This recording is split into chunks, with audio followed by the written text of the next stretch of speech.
गुरुजी माता पिता नहीं बन रही है, भक्ति करने पर हमेशा विरोध करते हैं, FIR भी चुप, फिर भी चुप रहा। मेरे को FIR हो गया यार, फिर आधा इंग्लिश लिखता था हिंदी में, FIR।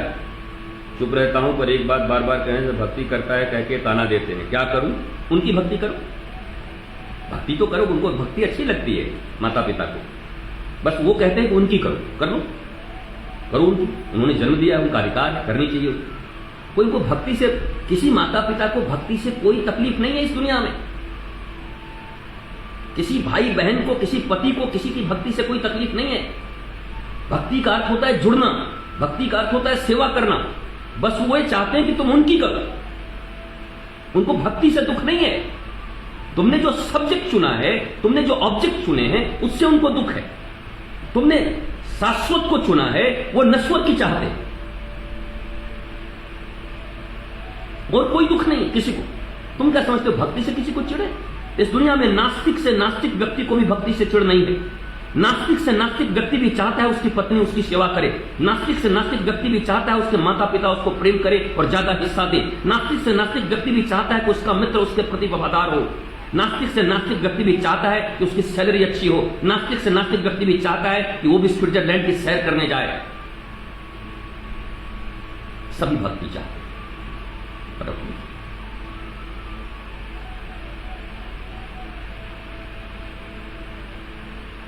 And you have to decide. You are not a kid. You are not here for a long time. You are not here for 100 years, 500 years, 1,000 years. Only 70, 80. And now, what is your age? 10, 20, 30, 40?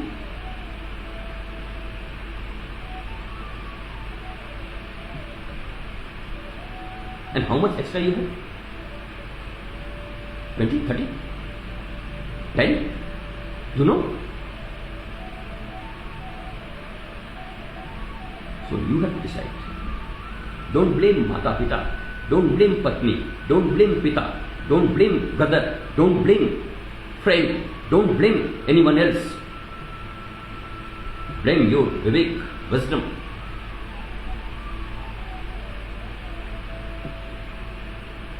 कोई नई सी बात तुम्हारे साथ हो रही है। गुरु जी माता पिता नहीं चाहते, मीरा के तो माता पिता बहुत चाहते होंगे। प्रहलाद के पिता तो बहुत चाहते थे कि भक्ति करे। तुलसीदास के तो चाहते थे, कबीर के चाहते थे। अरे रैदास जी को तो इसलिए घर से निकाल दिया था, इतने बड़े घर के वो आदमी थे, एक पेड़ के नीचे निकाल दिया था, नीम के पेड़ के नीचे, राजा के जैसे रहते थे, गांव के सबसे समृद्ध व्यक्ति थे, उनके हिस्से में सिर्फ नीम का पेड़ दे दिया, निकल जा मेरे घर से, तू भक्ति करेगा। उन्होंने तो नहीं पूछा कि गुरु जी मेरे को मना कर रहे हैं, मैं नीम का पेड़ लूं फिर आज गद्दी ले लूं। भाई यार आस्किंग मी भाई,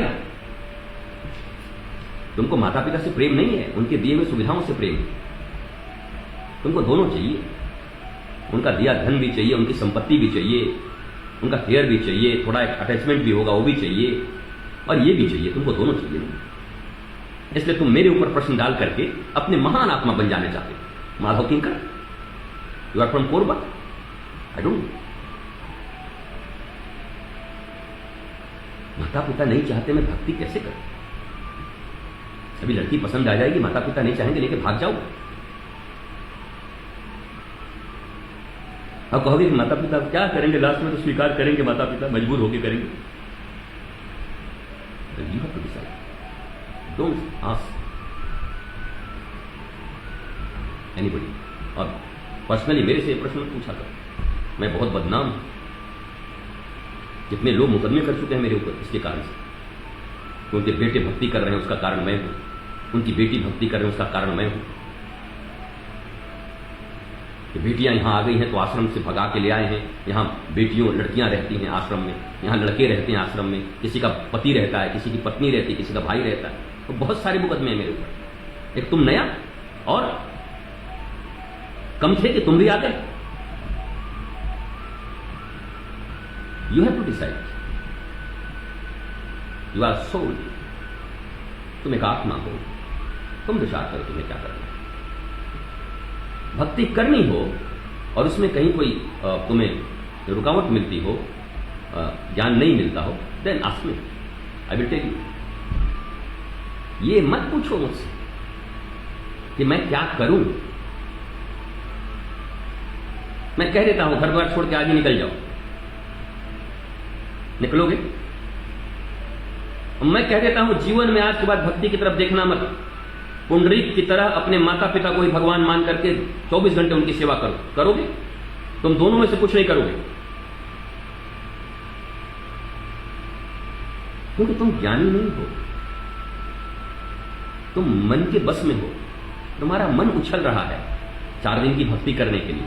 यहां आओगे 4 दिन भी बर्तन मांजने पड़ेंगे आश्रम में ना, तो सारा सरपटई निकल जाएगा तुम्हारे। बड़े बड़े लोग आए थे तुम्हारे यहां से, दिग्गज लोग आए थे, हरिभजन को ओटन लगे कपास, गए पीठ दिखा के। और जो यहां है देख ही रहे हो, यहां चूहा मरा हुआ है तो कमरे में जहां मैं बैठ के प्रवचन कर रहा हूं। करोगे भक्ति? करोगे गुरु सेवा? प्रश्न पूछ लेना है बस, नाम हो जाए कि गुरुजी ने कहा है कि नहीं, भक्ति करने के लिए घर छोड़ना पड़ता है। एक मुकदमा और, हे जालिमो, क्या मेरे ऊपर मुकदमा करवाने के लिए पैदा हुए हो? मैं विनोद कर रहा हूं, पर उत्तर यही है माधव किंकर कि यू हैव टू डिसाइड, तुम्हें क्या करना है, तुम्हें क्या अच्छा लगता है। तुम्हें ईश्वर से प्रेम करना अच्छा लगता है, तुम्हें ईश्वर के कर्म करने अच्छे लगते हैं, तुम्हें नॉलेजफुल होकर जीना अच्छा लगता है, नॉलेजफुल होकर अपनी माता पिता की सेवा करते हुए उन्हें भी भगवान की तरफ मोड़कर भगवत भक्ति गुरु भक्ति सिखाने में तुम्हारा मंगल है, ये तुमको डिसाइड करना है ना। तुम उनके विरोधी नहीं हो सकते। कोई बच्चा अपने माता पिता का विरोधी नहीं हो सकता। प्रहलाद अपने माता पिता के विरोधी नहीं थे, ध्रुव अपने माता पिता के विरोधी नहीं थे, मीरा अपने देवर अपने माता पिता की विरोधी नहीं थी। वो शाश्वत की ओर चल रही थी। वो जानती थी कि इस जीवन का मार्ग इसी ओर है और मैं इस मार्ग पर चलूंगी तो एक दिन सबका मंगल हो जाएगा। और आज दुनिया में मीरा के कारण मीरा के घर वालों को जाना जाता है, मीरा के घर वालों के कारण मीरा को नहीं जाना जाता। सारी दुनिया मीरा पर पीएचडी कर रही है, मीरा के बाप के कारण नहीं, मीरा के मां के कारण नहीं, मीरा के देवर के कारण नहीं, मीरा के कारण। उन्होंने अपने पूरे खानदान को तार दिया, हिस्टोरिक पर्सन बना दिया और स्वयं द्वारिकाधीश के मुख में समा दिया। तो you have to decide, don't ask me, निर्णय करो।